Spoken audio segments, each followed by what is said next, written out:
Hey, yeah, hey, it's the boat crew, and we always winning. Hey, go against us, I don't recommend it. Hey, it's the boat crew, best up in the business. It's the boat crew, repping for the city. Macking on and off the field like Khalil. They hate on us cause we keep it too real. I'm talking smack like Phil Rivers in the field. Oh, you mad again cause we kept it real? Why you mad? Hey, I'm talking smack, I feel like Uncle Dave. Hey, I bring the pain, I feel like Derwin James. I could run and gun, I feel like Herbo down the lane. I feel like LT the way I'm stiff arming these lanes. We just wanna win, we just wanna win, yeah. Ay, we just wanna win, we just wanna win, ay. Putting on for the city, putting on for the city. We just wanna win, we just wanna win, yeah. Yeah, they share lockers. Hey, watch it, Fernando. I haven't even started the show yet. Hold on a second. Good God, let's get under control here. Hey, everybody, how you doing? Bulk Crew Podcast. Dave Palet, Josh Palet. Mario is out for the day. Josh has all the controls and everything. You can notice right there in the square, there's Fernando Ramirez. Fernando, it looks like you're walking right off of the Charger practice field. Is that the case? No, I'm actually at Saints Rams today. Can you hear me? Oh, that's fine. It looked like it was either you're walking off a practice field or you're walking off like a tennis court. So I took a guess you're walking off a practice field. I'm at former Charger, the home of the Chargers, Dignitive Sports Health Complex, whatever, StubHub, Coulson. Yeah. I loved it, man. I love that place. It was terrible. It was not terrible. The views were fantastic. The parking wasn't great, but at the same time, much better than anywhere else you're going to go in the NFL. Either way, I loved it. Yeah. I was one of the few guys that loved it. So Fernando joins us as we're going to start the show, Josh, right away with what's going on with the Chargers, because there are things that we aren't able to see, Fernando, that you're able to see. And so we wanted to definitely get you in, and I don't even know where to start, but I'm going to start with the part that I'm most interested in, and it's Najee Harris. Okay, so very disappointed as a fan of not only the Chargers, what was supposed to happen. I was very disappointed that there was an incident on the 4th of July where it looks like he injured his eye. We don't know the severity of it. What's the latest on Najee Harris? So he's been revving up a little bit more and more as they've continued practice. He was, I think he was running yesterday. So he's revving up. But again, we don't see everything. Who knows what he's doing outside when we're not there, and if he's practicing or not practicing, but what he's doing when we're not there. But I don't know. I mean, Jim's been very secretive about him. He's like, we'll see. And then we asked what's his name, Greg Roman, and Greg Roman said, well, yeah, it's going to be a running back by committee. We're going to have a different group. If Najee's not there, it'll be Omarion running it. So they've been very secretive about what's going on with Najee. He was walking right by us last week, and he was walking by us like this, and I'd be like trying to look under his helmet to see if I could see what's up with the eye.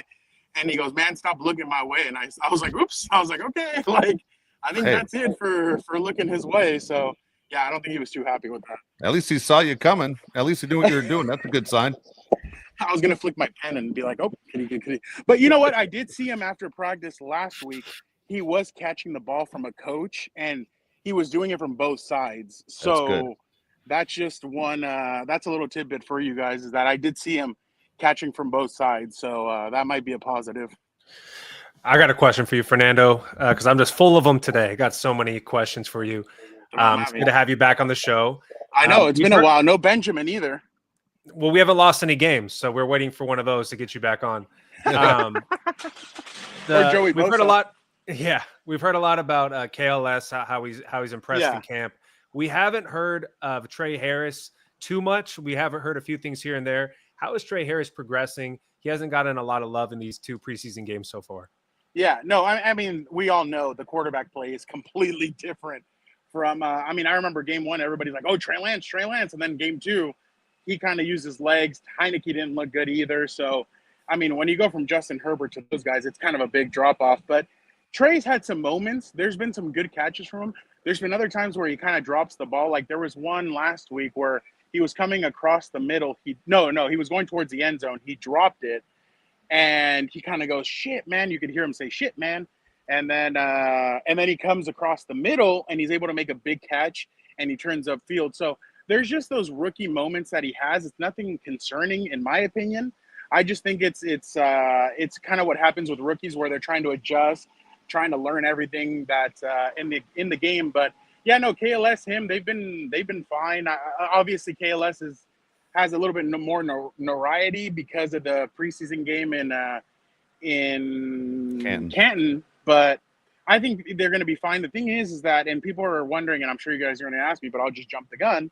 Keenan Allen, why'd they bring him back? Well, last year, if you guys look at Ladd's stats, he contributed game 1 against the Raiders, but there was kind of a drop off. I remember after that Arizona game, fans are like, no, this guy might not be what we think he is. Ladd, I don't know. He had a bad game against Arizona. I remember he had 2 drops. And then he turned it on after he played New Orleans, and that's when he really got going. So I feel like here the Chargers are trying to give KLS, they're trying to give Trey, hey, we know it's going to take time. We can't just depend on Ladd to get this offense moving. Let's bring somebody who's familiar with let's bring some familiarity to Justin Herbert, and let's get a guy like Keenan Allen in here who we know can move. We know that Herbert and him have a good relationship. Let's just get those two. Let's depend on Keenan and Ladd and wait for the other guys to kind of get going. And then you also have Quentin, but you can let the other 2 rookies kind of develop as they go and not pressure them the way they kind of pressured. Because a couple of weeks ago, before minicamp, he said, look, what Joe Alt and Ladd McConkey did last year is phenomenal, but we can't depend on rookies to be able to do that every single time. It's going to take them time. So I think that's when kind of the green light popped off, and I thought, okay, they're not going to depend on 2 rookie receivers to make a huge impact. I think they're going to try and bring in a veteran name or something, and that's when they decided to go get Keenan Allen. Let me ask you, of all the rookies that are in camp right now, is there one person that has stepped up where you go, that guy is the most impressive one? Amarian Hampton. That dude, he looks the part. Like right now, he looks like Tarzan. We'll see how he plays, but he looks huge. He's big. He's aggressive. I think Omarion, and I mean, Khalil Mack was talking about him earlier today or yesterday, and he said, man, I can't wait till that guy plays. And, the players are usually the guys that kind of give you the, hey, this guy's going to be really good. Everybody keeps on talking about Omarion. I know that Derwin told me in minicamp that Aronde Gadsden's going to be a real big time player for them. So those are the 2 guys that I've kind of seen step up the most out of most of this rookie class is those 2 guys. Junior Coulson, he hasn't looked great when he's been out there last season. Yeah. Obviously, he was affected by injuries. He looked a little bit undersized, looked like he was thinking too much. Is this a guy that the Chargers can rely on moving forward, or is he somebody that might have been a mispick? I don't think it's a mispick. I just think it as of right now, it looks like it's going to take time, and that's what the coaches have been saying. As of right now, I think Troy Dye is the next man up if something happens with Denzel or Dayon. And Troy's okay, but he's no Denzel and he's no Dayon. So, but yeah, it kind of seems like Junior. It seems like some other guys have kind of stepped up, and some other linebackers have kind of showed out a little bit more. With Junior, you haven't seen any flash. Like he kind of picks the wrong angles to kind of go through when he's trying to blitz. He does some stuff that you're just kind of like, why isn't it clicking for you if you're familiar with this defense? So yeah, Junior's been interesting. I thought he was going to take a step forward, and it looks like he's kind of been stuck in neutral during training camp. That's disappointing. Disappointing to hear that right there. That I think a lot of people expect a lot from Junior, and then to see he hasn't made huge strides from year 1 to year 2. It always looks like from us, Fernando, that he's almost thinking too much instead of just playing the game, reacting. And obviously you can do that if you're prepared. And it makes me wonder: is he not prepared? Is he lost in the system, which he shouldn't be lost in a system that he's basically been in? He has a cheat code for the system. Yeah, I mean, he should be way ahead of everybody else. And it almost just seems like the moment's too big, almost like he should be in a league somewhere between college and the NFL. Yeah, no, and that's exactly what I've been thinking. And I wonder if it's overthinking, but then you ask Navarro Bowman, and he's like, no, I think he's just trying to feel it out. Like what they keep on saying is that they want his instincts to take over. And that was an issue with Kenneth, I remember. With Kenneth, they always wanted his instincts to take over. And his instincts, like, he would overthink. And I remember Kenneth would always say the word overthink a lot when he spoke about when he would play and he'd be out there. So I kind of feel like that's kind of where we're at right now with Junior, is that it kind of seems like he's overthinking a little bit too much, and he's trying to play perfect football. Well, nobody's going to play perfect football.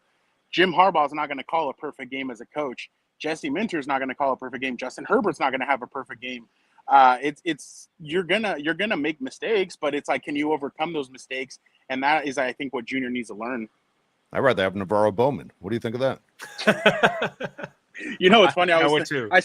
I saw a video on X the other day where they were like, if Kellen Moore sees Tyler Shook and Spencer Rattler, struggling, he's gonna throw the hat down like in what's that movie with the one where they're in prison and they play football? Longest Yard. Yeah. And he grabs the helmet and he goes in. He's like, I'm going in. So I thought that was pretty funny. So that's what. Navarro Bowman probably could still ball.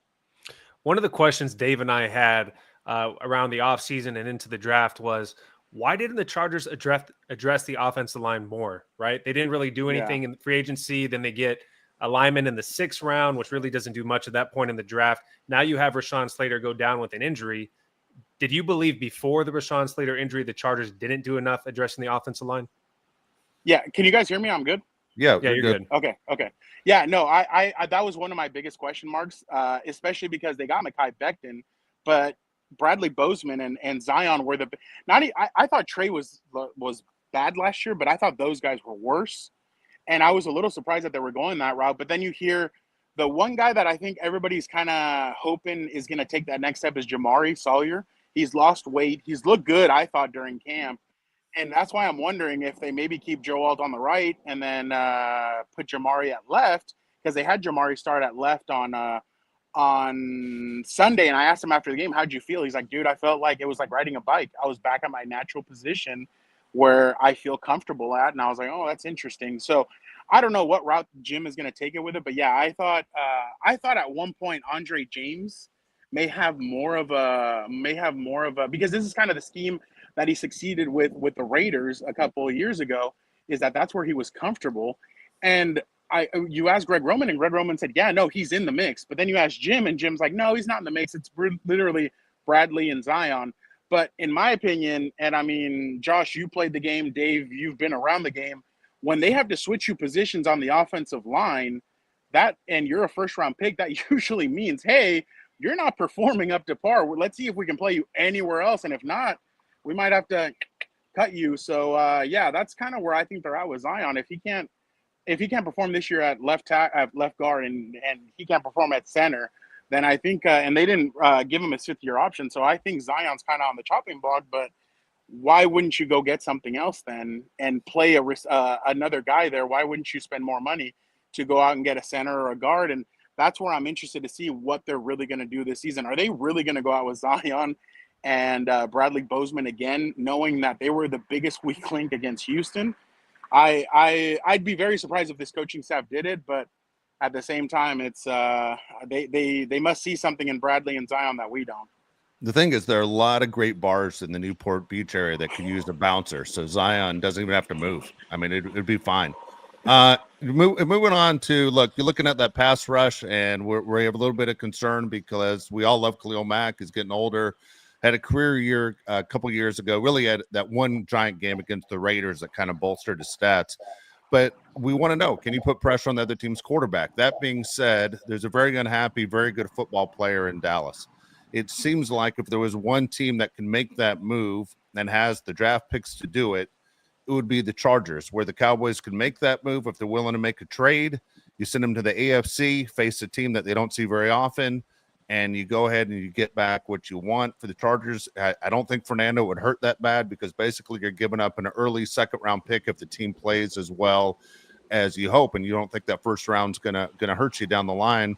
But any talk at all, and I know I'm going to guess a 90% chance you're going to say no, because that's not what the Chargers do, that they could be involved in talks for Micah Parsons. I'd be very surprised. But you know what? I wouldn't put it past Jim Harbaugh to want something like that, especially because we don't know what Thule is yet. He's been very physical this camp. But, I mean, if you had Khalil Mack, Thule, and Micah Parsons, you'd have the best trio in all the NFL. I mean, I just got out of the Rams practice, and the way you see Puna Ford, Jared Verse, and Fisk, they're a pretty lethal trio. The Chargers could literally get there, because I think, you know what I think about the Chargers underrated? Their defensive line. I think their defensive line is going to be better than what people think. I think Deshaun Hand, Tito Ogbanya, Naquan Jones, Jamari Caldwell is a guy that they really like, and I think he's done really well during training camp so far. But my biggest concern, Dave, is the pass rush, just because after those two, what is there? Bud Dupree, there's question marks about, like, I thought last year he left about 5 or 6 sacks on the field. He had 5 or 6, but he left 5 or 6 more on the field. When it comes to Kyle Kennard, he hasn't really done much. It's been Caleb Murphy kind of stepping up and making plays. So I mean, I agree with you. You're giving up a late first, early second for Micah Parsons. I think it'd be an incredible trade, and they could pay him the money because they have money, but I just don't see them doing that just because I don't see the Cowboys trading him, really. I think they're going to keep him, and they're going to be like, hey, if you want it, because I was there at their camp a couple of weeks ago, and it sounded like Jerry Jones was being like the grandpa saying, hey, you want to throw a fit? Good. Sit there. Don't eat your food. That's the food that's going to be there for you when you're ready to eat. So that's kind of what it sounds like from their kind of perspective. I don't think the Cowboys are in any rush to trade him. So I'd be surprised. But I also do have question marks about their edge rushers because you said Khalil Mack is older. He's been very reckless in this camp. Like, he's been wrecking everything that the Chargers have tried to do. The battles between him and Joe Alt have been a lot of fun to watch. But it's kind of like on the other side. And the thing is about Khalil also, he sets the edge for and the run defense. So I think that's something underrated that he does that a lot of people don't see. And that's why I know you're not a big fan, but Joey also did that when he played. When he played, he would do that as well. He would set the edge and help with the run game. But now you're missing that, and it's going to be rough to replace it. I hope he sets the edge for Buffalo for those 2 games he plays this year. They're going to love that. It's going to be fantastic for them. We don't get it. It's a Palet combo. It's a Palet. It's a Palet tag team. If you're a Charger fan and you have any pride in yourself whatsoever, you have to dislike Joey Bosa. Fight me if you feel the opposite way. But Fernando, you're obviously at the camp. You get to see things that we don't see. Can you throw out some names of some players that have shined? Maybe guys that weren't drafted. Anybody that you've seen that you like to shout out? Mekhi Becton is huge. That dude's a woolly mammoth. Like, that dude is huge. I think, and if they would have kept Joe Alt on the right side, him and Joe would have made some noise. I think Rocket Sanders has been, like, in the few that you've seen him a little bit, I think Rocket Sanders has been pretty impressive. I think him and Kamani Vidal are going to have a good battle. Nico Reed has been a guy that before he got hurt, he was making plays every single day in practice. He was picking off Herbert. He was picking off all 4 quarterbacks at one point. So I was like, okay, there you go. You got something there. Tarheeb Stills look good. Derwin looks like Derwin. Dayon looks dangerous. Dayon looks, and I remember I talked to him.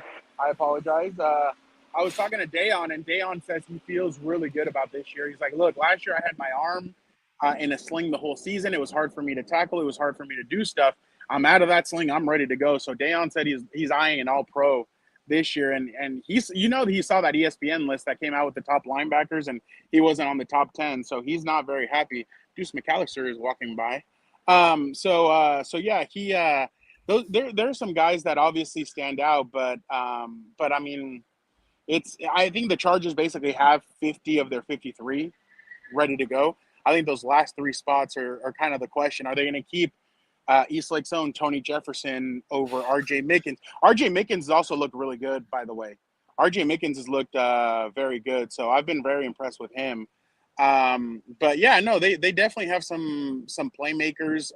Dante Jackson's made a lot of plays. Dante Jackson likes to chirp also. So I've been like, you need a chirper. You need guys that are going to chirp. And it seems like Dante kind of chirps. So why? What, did I say a joke? Am I? Yeah. No, he's an LSU guy. They're just known for that crap. I like it though if he's on my team though. I like that. I was waiting for an Alabama LSU connection, but yeah, there's some chirpers on this team, which I didn't think they had that many before. Now it seems like they've gotten a couple more guys that are chirping, that are kind of talking. So that's always a good thing. But it seems like Justin's a little bit more fired up this year. So he seems like he's kind of ready to take that next step. He's been chirping a little bit more in practice at times. So I've been very impressed with the way he's kind of gone about things. You know, it's a funny thing is I was about to say, how can you tell? Is he parting his hair on the other side? I mean, how can you tell if Justin's more fired up? I mean, it's like wallpaper. No, but see, that's a misconception I think a lot of people have. Like, I see him out there, and you can tell he's talking to teammates. He comes over. I know that weird like thing we put everything on cheese video that the Chargers released. That was a little weird, but I've noticed he goes up to receivers. He's talking to them.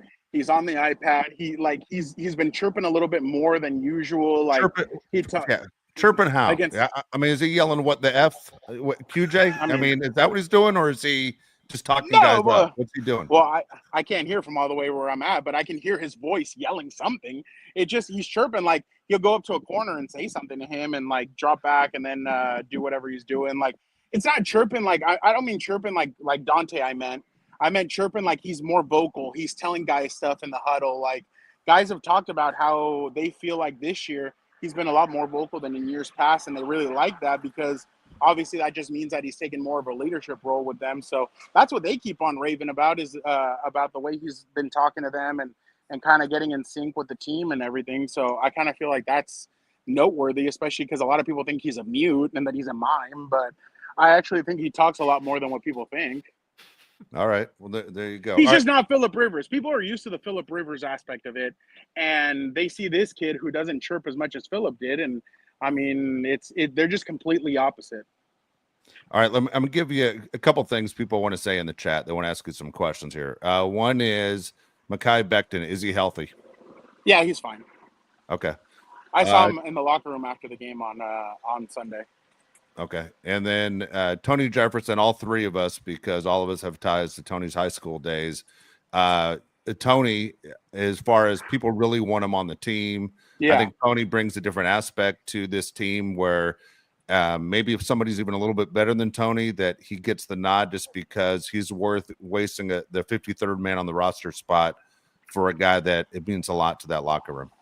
Well, I mean, Tony's a guy that in the game last year, he came up with a crucial fumble recovery in Houston. He was one of the only guys that really made a huge play, and he made a big play. I think they know that. I think Tony's a sure tackler, which there's still question marks about some of the other safeties on the team. Are they tacklers like Tony is? Well, no. Tony's able to tackle and make plays like that. Is Tony going to make a flashy play?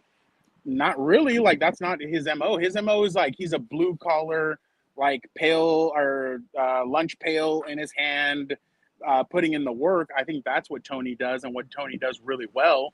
So I think the Chargers do need a guy like that because Derwin's more of the physicality, the flash. Elijah Molden is kind of your center fielder, kind of like Jackson Merrill out there making big time plays. And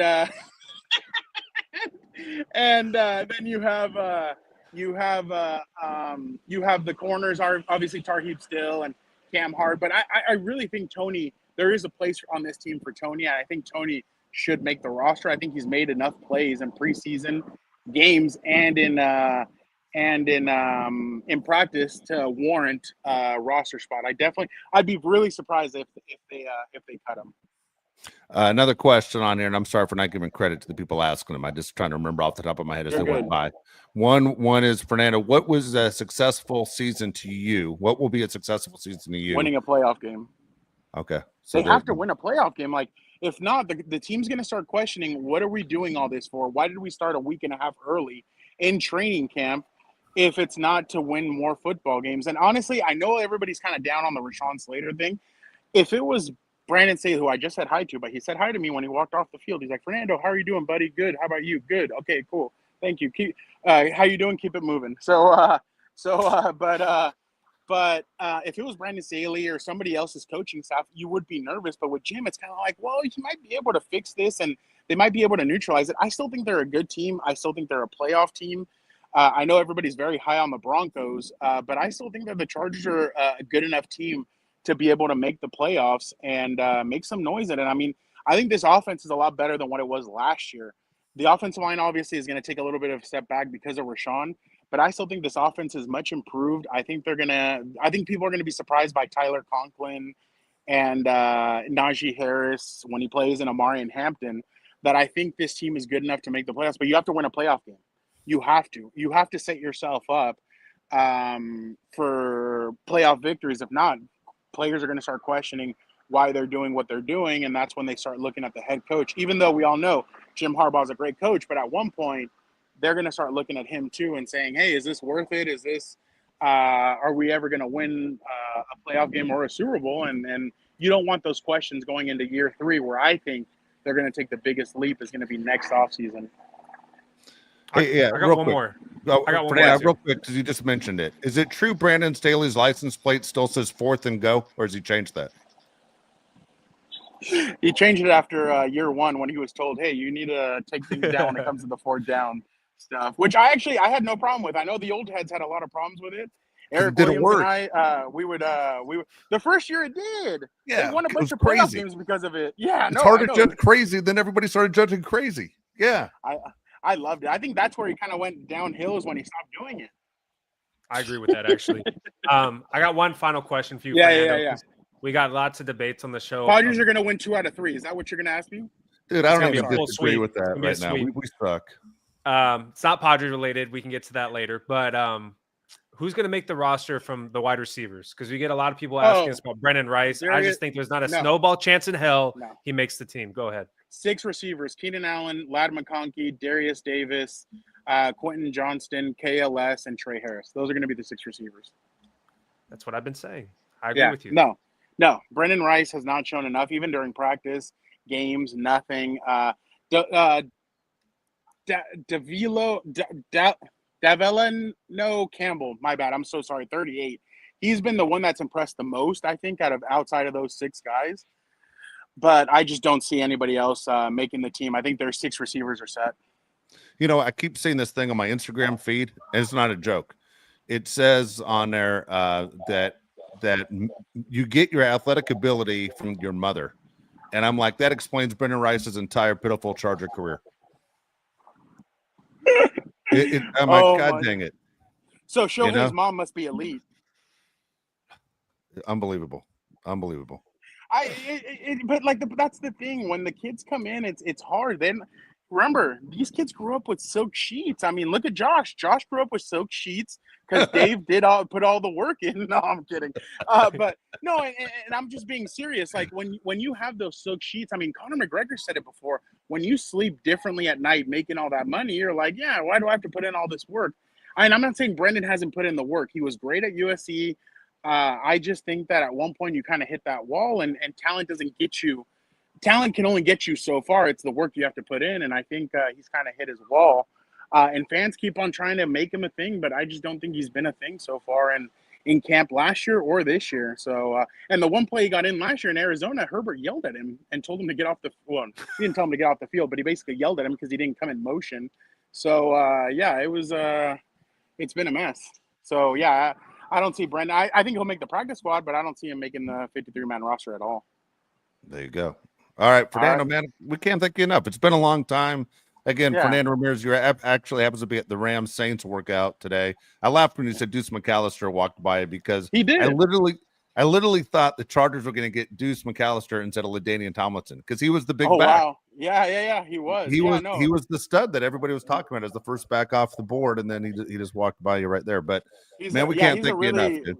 Yeah, no. I see that I have to go to Costco on H Street to try and get on this show. So next time I want to jump on the show, I'll go to Costco on H Street. It is crazy. That's where we always run into you. I know. Maybe we're going to find out one day you're working there. Maybe that's where we should have lunch next time we hang out. So I thought something. Have a good one, guys. Hey, take care, Fernando. You guys, Josh. It was great seeing you at Costco, Dave. Hopefully, we'll see each other soon. Hey, you heckled me last time I saw you.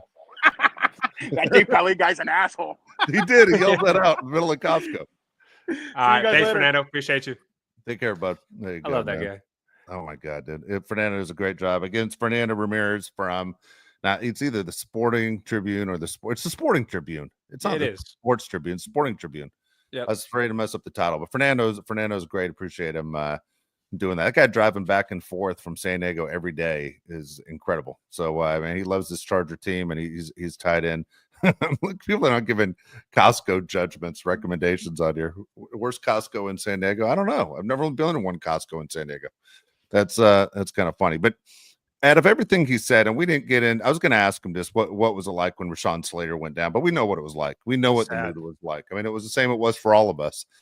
But, one thing he didn't say, Josh, which I think is concerning, and if I brought it up, people would say, you're taking a cheap shot. it's he didn't go on and on about how good QJ looks. Like there was nothing about QJ. Like he just mentioned QJ being on the team. He didn't sit there and go, "Hey man, guys, QJ this year in year 3 is a whole different player. Wait till you see this." He didn't say that. Because QJ is what we know he is, right? He's a guy that might show flashes in practice, might do something here and there when it doesn't matter, but we want to see it in the games. We're in year 3. He's at the Ben Simmons level of football. Like that's cool. You're hitting threes in the offseason, but make some catches when it matters, right? Don't we all feel the same way about Quentin Johnston? You got to make plays when the lights are brightest. Week 1 against the Chiefs, everybody's going to be watching it.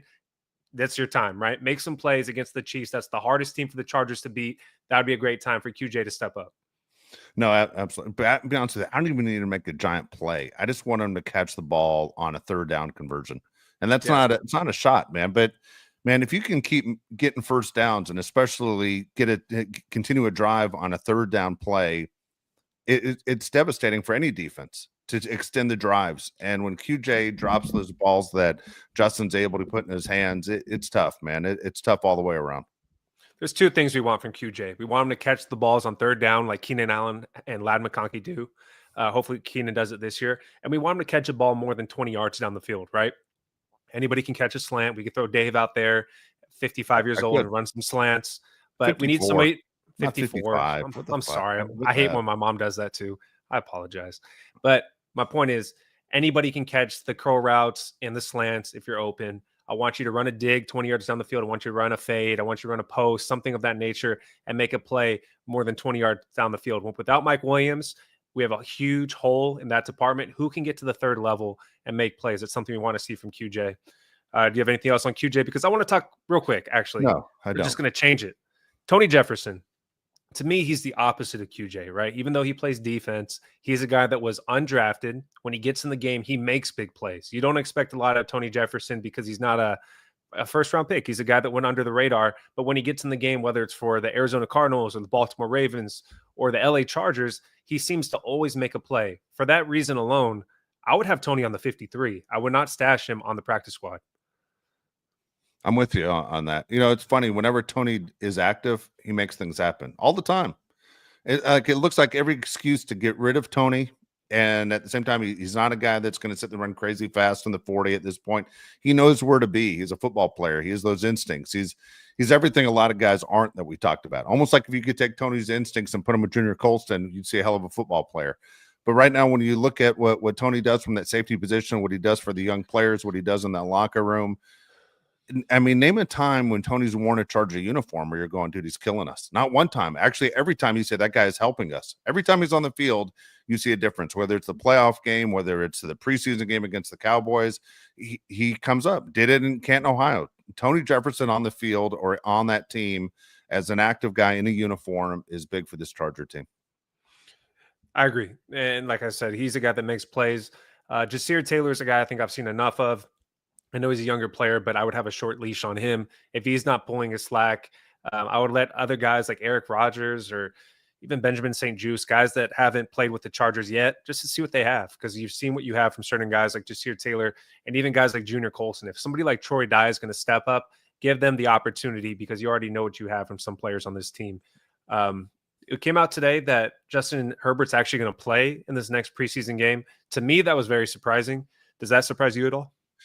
Very surprising. I'm all for it, though. I tell you what, I'm all for it. And so here's the deal in case people aren't aware. I know some people in the chat are aware that Jim Harbaugh announced that every starter basically is going to play outside of Derwin James and Khalil Mack. He's giving everybody a shot to go. I think it's a good idea to get in rhythm. It doesn't mean they're playing the whole game. They're going to play 1 or 2 drives and they're off the field. But go ahead and do it. It's always hard to say, do you do it or not do it? Look, I understand it's preseason, but man, both the Rams and the Chargers are supposed to be good this year. I think it's good for the LA fan bases. At least if one team puts guys out there that are jerseys that you're going to say, I know who that is. I mean, how bad is it to have the Rams and Chargers going at it? You don't recognize any of the players on the field. I don't think I'm surprised that Justin Herbert is playing in this game. I'm surprised it's this game. I would think it would be the last preseason game to give him some game time looks before you play the Chiefs. For him to play in the second to last preseason game is surprising to me because You could always get hit in these games. You never know what's going to happen. The Rams have a hell of a good D-line. Who knows who they're playing on their side? I don't know if Justin Herbert is a guy I would put into this game, but for everybody else, yeah, I'm open to seeing them play. Let's see what these guys have. Henley is a guy that we want to see take over. I think he's a Pro Bowl player for this season. I believe he's going to take another jump. Khalil Mack, I don't need to see anything from him. But everybody else, I'd like to see them get out there, especially Keenan Allen. I want to see if Keenan Allen looks the same. And that will be the only thing that I'm excited for from Justin Herbert. Will he throw a pass to Keenan Allen? Will he throw a pass to Trey Harris? Because we talked about this on the last show. We need Trey Harris to play at the quarterback that he's actually going to see in a real game. Amari Hampton, I'm so happy that Fernando said that he looks like the guy we thought he was. Good. I think he's going to push for the Rookie of the Year award. It's going to hurt him that Rashawn Slater's not out there, but I'm going to expect a big year out of Amari Hampton and some of these other rookies as well. And if people aren't aware, if you don't follow Charger news every single day, Najee Harris obviously has returned to practice, which is a good sign. One of the things Fernando did say that it makes me feel a little bit better. He said when he was catching balls on the side, he was doing it from both sides of his head. And that's not a smart ass comment. That means that if he can see, or, it's a big deal, man. It's just an injury that feels like it shouldn't have happened. I mean, the Rashawn Slater injury shouldn't happen. That's an accident. The thing is, this is one that should have been prevented. Yeah. I'm going to move to the next segment here just because, the Fernando conversation went a little bit long, but I enjoyed every second of it. All right, I'm going to bury the lead. The most valuable team in the NFL is the Dallas Cowboys. Do you have any idea who the second most valuable team is in the NFL, according to Sportico? Okay, so it's a major market team. Okay, so I would normally say you got to go with the biggest media market. That's New York. We all know the Jets and Giants play in New Jersey. It's still considered New York. TV dollars, everything else that goes with it. That being said, it's not the same situation with SoFi Stadium where the Rams own that stadium. And so the Rams, considering that they own SoFi Stadium, the Rams would be the team I'd pick as the number 2. And you'd be correct. The Los Angeles Rams are the second most valuable franchise in the NFL. To me, I would have picked the New York Giants, and the Giants are right behind them at third. For all of you that are counting at home, the Rams are worth $10.43 billion. The New York Giants are worth $10.25 billion. And the Cowboys have a sizable lead in first. They're $12.8 billion. Okay, so here's the deal. Let's be honest. Let's say that every NFL team was on the market right now for sale. What do you think you'd get for the Dallas Cowboys? $15 billion, probably. Dude, I'd even go more than that. And the reason I say that is it's the NFL. The Lakers just went for $10 billion. Okay, it's the Lakers. I understand, but look at the size of attendance. The Lakers, you can only fit in 20-something thousand fans. The TV deal is fine. Nothing's like the TV deal, though, in the NFL. To be the number one brand with the number one TV deals, it would be incredible right there to go ahead and have an NFL team. And there are billionaires all over the place. Elon Musk paid $40 billion for Twitter. I mean, come on. You tell me there's a giant billionaire out there that going to say, I'll buy the Dallas Cowboys for $25 billion? It's a huge brand. If you think it's going to last, and the NFL is going to be around a long time, it's a hell of a deal, man. And these billionaires, we said it before on this show, billionaires don't show their wealth as much through yachts and mansions and cars. It's, do you own a professional team? To own a team like the Dallas Cowboys, the New York Giants, the Rams, whatever you want to say, it's through the roof. You gotta let me know now, because I'm curious, because when the Chargers left San Diego in 2017, January 12th, 2017, they were worth $1.5 billion. Has that gone up since they went to the number 2 media market? It has gone up, along with every other franchise in the NFL. The Chargers are worth, according to Sportico, $6.21 billion. They're the 21st most valuable franchise in the NFL. Wow. Look at that. And the least valuable franchise in the AFC West. You have the Raiders at number 9, $7.9 billion. You have the Broncos number 15, $6.55 billion. And the Chiefs at number 16, right behind them at 6.53. And like I said, the Los Angeles Chargers are $6.21 billion. Who is the least valuable franchise in the NFL? Who's number 32? Ooh, that's a good question. I know the Packers are a publicly traded company. I'd go, I was thinking small market in my head. I'm going to go Arizona Cardinals. No idea. That's a great guess. The Arizona Cardinals are number 29, but the 32nd most valuable team in the NFL, and they are known for not paying people, It is the Cincinnati Bengals at $5.5 billion. Yeah, there you go. Wow, look at that. What are the Jags? I'm looking at the people are all guessing playing the game with you. What are the Jags? Jags are number 31, right above them, $5.57 billion. Okay. Yeah. Wow. Interesting. Yeah, that is interesting. I want to get to some of the comments. Yeah, we'll get to some of these comments. First one is going to come from Matthew Dahl, $1.99. He goes, "Let's go Angels. Shame on NFL helping the Chiefs." Agree with the second part of that heavily. The Angels will go on to lose freaking 17 games in a row now that they took care of the Dodgers. That's fine. It's part of my rant, my disgust for what's going on in Major League Baseball right now. But I said it before, Matthew, the NFL, what they did for the Chiefs schedule wise is insane. Like literally the Chiefs have one tough road game and everything else is a cakewalk the whole year, including playing the Chargers in Brazil.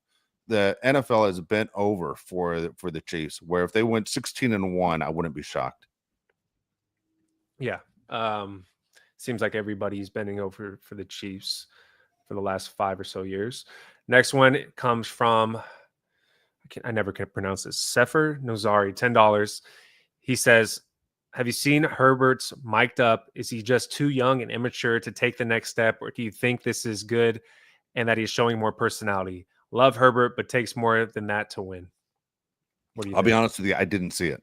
I mean, I want to see, I don't know. I want to see basically Justin step up and be a guy that gets upset. He doesn't have to be a guy that kicks and screams and breaks things. Not that guy, but at some point, either with the front office or with his teammates, and we just go, man, we're losing because you guys aren't supporting me. As a talented quarterback, I'm not getting the support I need. And that goes for the front office and for some of these receivers that he has. It's just we're wasting years of Justin Herbert's career is how I feel.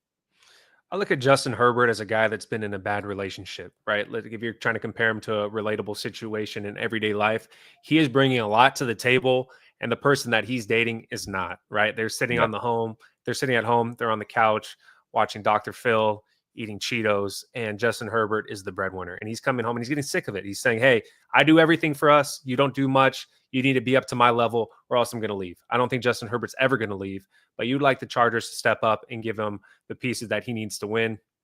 I don't know if that's going to be this year. You look at this roster, Dave, and I don't say, wow, there's a lot of guys on this offense that can make huge plays, but you never know. Jim Harbaugh's the head coach, and maybe the Chargers can sneak in 12 wins this year. It'd be great.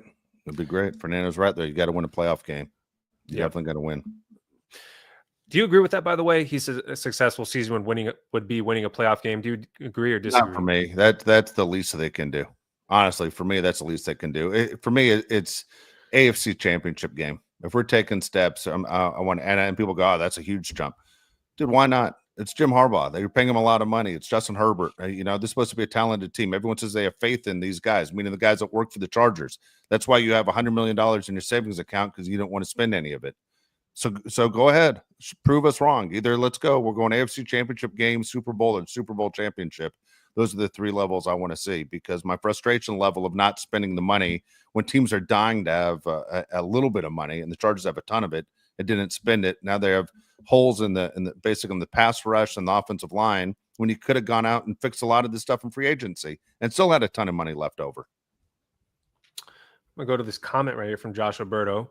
He says, "Did Tom Brady show personality?" Yes. What are we missing something here? Yeah, nobody another quarterback who dropped so many F-bombs. I love Tom Brady. What? You kidding me? Tom Brady showed it all the time. Tom Brady wanted to win. Not that Justin Herbert doesn't, but you'd see Tom Brady all the time getting fired up on the sidelines. And that's all we're saying about Justin Herbert. It wouldn't hurt to see him get fired up. Even if that's not part of his nature, who knows? Maybe something that can make the team fired up as well, even if it doesn't work for him. And then there's a comment here. It said Josh wants Justin Herbert to play after the Rashawn Slater injury. No, I don't. I don't want him to play unless the game matters. I want to see him week 1 against the Chiefs. If he gets a series in the next preseason game, that's fine with me. You just don't want to see him get hurt before the regular season. Next comment comes from Mighty. He says, "Tell us the Pallet point story from your side, Josh." So for anybody that doesn't know what this means, it's on my Instagram if you want to look at it. But when I was at Alabama, I'll try to tell the story in like 2 minutes. When I was at Alabama, tell her the way it normally goes. Take your time. It's a fascinating story. all right. When I was at Alabama, it was during the off season. It was in August, and it was during a time when coaches couldn't be on the field. It was a dead period. So the way that it would work would be the coaches would create a practice plan. They would give you the plays to run, and then you would go out on the field and you would run those plays in a certain sequence that they wanted to see. And just because the coaches couldn't be on the field with the players, they still could watch the practice, because the way that it was at Alabama was you had the practice field, and then you had the coaches building right next to it with the windows of all the, the offices of the coaches right there with their windows, so they could look down and watch the practice, which they did. Every single coach would stand there, arms crossed, look down at the field and watch these plays, throughout the practice. So the way that it worked on this particular day that I'm going to talk about was I was supposed to give out the plays. I wasn't the first quarterback on the depth chart, so I wasn't a guy that was getting a ton of reps, but I was a guy that was involved. So I'd be giving out the plays, and then I just jumped in because I wanted to. And I jumped on the field and I took a snap and I threw a touchdown. It was about 40, 50 yards. And it was an awesome pass. I'm not going to lie. It was a post route. It was right over the safety's hands for a touchdown. And everybody went nuts because I was a walk-on quarterback and it was a cool moment. And instead of just celebrating with my teammates, like I probably should have done, I turned around and I pointed right at Nick Saban. And then everybody stopped celebrating. They went, "Oh, that's probably not a good idea." And then that was that. And people kept telling me I was nuts. And then the next day I was on the field and the coaches were out there because there wasn't a ball present and they could stand out there. And Coach Pruitt, who was the defense coordinator, goes, "Son, did you point at Coach Saban yesterday after you threw that touchdown?" I said, yes, Coach. Yes, I did. He goes, "You are one crazy son of a bitch." And I walked away. And at that moment, I thought I was going to get cut. Thankfully, I didn't. And it's just kind of a funny story that people say to this day. But that is my story of the Palet point. That's what people called it for that day. So there you go. People still talk about it. People at Alabama, it's become a legendary story. Some people do. Yeah, it's kind of funny. All right. Thanks for the comments. We appreciate it. I'm trying to learn the controls on my side. You got to give Mario some credit for this. It's not easy. Oh, yeah. All right. Let's go to the Dave rant. What do you got? All right. I got a million rants, but the thing that's been on the top of my mind for the last 3 days and then going into this weekend, where it's obviously, if you're in Southern California and you care about any kind of baseball at all, it's this big Dodger Padre series coming up. Josh, for you don't know, is a Padre fan. I'm a big time Dodger fan. Never miss a game. Haven't missed a game forever watching the Dodgers and Padres play. I'm not going to any games this weekend, but I will be going to the Sunday game in San Diego. I'll be behind home plate. You'll be able to see me right there as people will be yelling at me nonstop because San Diego fans don't know how to respect someone else that buys a ticket to the game. I literally get cussed at nonstop. Here's the deal. All right. And there's that old saying in sports, you act like you've been there before. And the Padres now are in first place for the first time since like April. Okay. And man, my phone is going nuts nonstop. The way people have talked to me through social media is completely uncalled for. I don't know what has taken people to the next level. I know it's me. Okay. Look, let's be honest here. I'm a good job at trolling people and making people really upset, but I didn't start it. Josh, you could be my witness on this. I know you're sitting there looking at some of this stuff. I don't start it, but they want to come after me. That's fine. People are out of control in San Diego. I'm glad the Chargers are in Los Angeles. Okay. Because there's this thing called a trophy case. And in LA, you're just trying to add to it. And that's what the Chargers are trying to do. There's no trophy case in San Diego. And people want to say, what about the San Diego Soccers? For people who don't know what that is, that was an indoor soccer league. Nobody cares. Okay. Nobody cares. Unless it's on Sports Center, it doesn't count. Okay. Nobody cares about your daughter's YMCA 10-year-old basketball league either. Nobody cares about that stuff. All right. So when we're talking about major sports and winning championships, then you become relevant. But don't sit there and talk a ton of trash to me and ruin my night or burn the battery out of my phone because it's blinking nonstop of all the messages I'm getting. Everybody calm down. You've been in first place for one damn day, and you guys act like you just had 10 years of parades. Stop. You're embarrassing yourself. Let's pull it together here. The thing that frustrates me right now, I'm going to say it before the series begins, the Padres are playing really good baseball right now, and the Dodgers could not be playing worse baseball right now. Starting pitching's good. Our bullpen stinks. Getting really nervous. We cannot hold a lead. I don't know where Tanner Scott is. It's funny, former Padre gave him a ton of money. What, his feelings are hurt? Can't stick him out there. Kirby Yates, you can't stick him out there. We got all these guys on here wearing number 98 and 78 and 82 pitching for us. I don't understand these goddamn jersey numbers. This is big league baseball, big league sports. Let's go, Dodgers. Let's act like you've been there before. And I have a feeling next show we do, Josh is going to be talking about taking 2 out of 3 or 3 straight against my team and having a 4-game lead. It's going to suck for me. I'm not happy about it. My rant's a sad rant today. Well, it's good for San Diego sports. Good that the Padres are good. They have one team. Everyone's excited. Oh, yeah, I'm sorry. They got that soccer team. They got the San Diego Direct TVs. I forgot about those guys. Sorry. They got 2 teams. Nobody cares about the MLS. The league's a joke. The rest of the world laughs at that league. Hey, it's only the 7th best league in the world. Don't worry about it. All right. Mike G has another comment for us. It's $5. He says, Dave, how many games will the Slater injury cost us? It will cost us every game. We're going to feel that injury the entire year. It's not going to mean loss. I'm not going to say that. The Chargers will be able to figure that out. But we're going to think about Rashawn Slater every single game. Going, man, that wouldn't have happened if Rashawn Slater was there. We're going to say that at least once a game. Yeah, I think it's going to show up against teams like the Eagles that can throw 100 different guys at you that can get after the quarterback. I'm optimistic, though. I like what Fernando said about Jim Harbaugh. You trust Jim Harbaugh and figure out that he has a plan even for the worst situations like this. All right, you have anything for us before we get out of here? Bottom comment here that just says I'm way too negative. I'm not too negative. I think I'm the best realist out there. I don't say things to be negative, to try and reverse luck or whatever you think I'm doing. I think I'm a realist. I'm not a liar. The people that just always say the glass is half empty, the glass is half full. A lot of you maniacs, the glass is overflowing all the time, but there's nothing in the trophy case. So it's okay to be a realist of what it is. Damn. Yeah, sorry. I never get that. I'm not negative. Why would you want to listen to somebody that tells you things are great all the time when they're not? Yeah. What kind of sense of reality do you have? What's the phrase? Don't piss on me and tell me it's raining. Yeah. Why would I want that? Would you be in a relationship with someone that just lied to you all the time? Things are great, honey. Things are great. And then you turn your head to the left and the car's being repoed out of the driveway. They aren't great. Tell the truth, what it is. Yeah. Damn. I don't understand the problem here. If you want, I can do a show. I just lie to you. I know there are a ton of those Charger shows out there. I've watched them. I don't know how the hell you guys put up that crap. You guys are dumber than I thought. The people here are dumber. Not you guys. Yeah. I'm talking people on those other shows. Do you know how dumb you must be right now that you just take these lies? Yeah. I don't know about you guys. Quentin Johnston, 1,000 yards, 12 touchdowns. We're all going to see. What? When it doesn't happen, he tried his best. He has a good attitude. I'm like, dude, what are we doing out here? That even drives me crazier. They tried your best. Yeah. It's the, by the way, the Vince Lombardi line is a great line for anyone who thinks about their team or ever coaches young kids. Vince Lombardi, where his cornerback is getting killed in a game and he goes to the backup on the bench and he goes, I need you to take care of number 80. You got to be on that guy like crazy. You ready?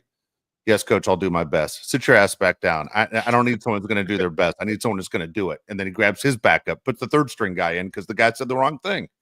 Trying your best isn't what we want. We want you to do the job. That's what we want. Anybody can try their best. Please. Anybody can try their best. Come on. Okay. Have some expectations here. All right. Mario was not here, by the way, for people that joined late because he had something that he had to do. So we didn't fire Mario off the show, any of that stuff. Mario will be back on the next show, hopefully. But Mario's not gone. He's not selling, basically, real estate shares. He's not doing that stuff. He'll be back on the stuff. Yeah, he's not reversing mortgages like somebody said in the chat. He's not doing any of that stuff. Mario will be back. All right. Appreciate you all. And we will talk to you after this weekend's game for the Chargers. Score prediction. If anybody gives it right, I will literally give you $5. There we go. Okay. I want to see it on the YouTube comments. If you get the score right, I will Venmo you $5. All right. Throw yours out there. Throw yours out there. What's your score? Okay. Prediction? Yeah, that's great. But if I get it right, somebody has to Venmo me $5. Everybody has to Venmo Josh $5. All right. I'm going to go. I feel like these games have weird scores. Yeah. I'm going to go 26-23. How about that? Chargers. 26-20. Okay. 26-23. I think last time they played, it was low scoring. I'm going to go 17-13 Chargers. Chargers, I would bet this game. I don't even know what the point spread is, but the Chargers are playing starters for a couple series. I'd definitely go Chargers over the Rams. If Puna Ford freaking hurts Justin Herbert in this game, I'm going to be super pissed. I'd be super angry that that would happen. I'm gonna get pissed. YouTube comments only, not on here. Put your score in the YouTube comments. All right, appreciate you guys. See you next week. Peace.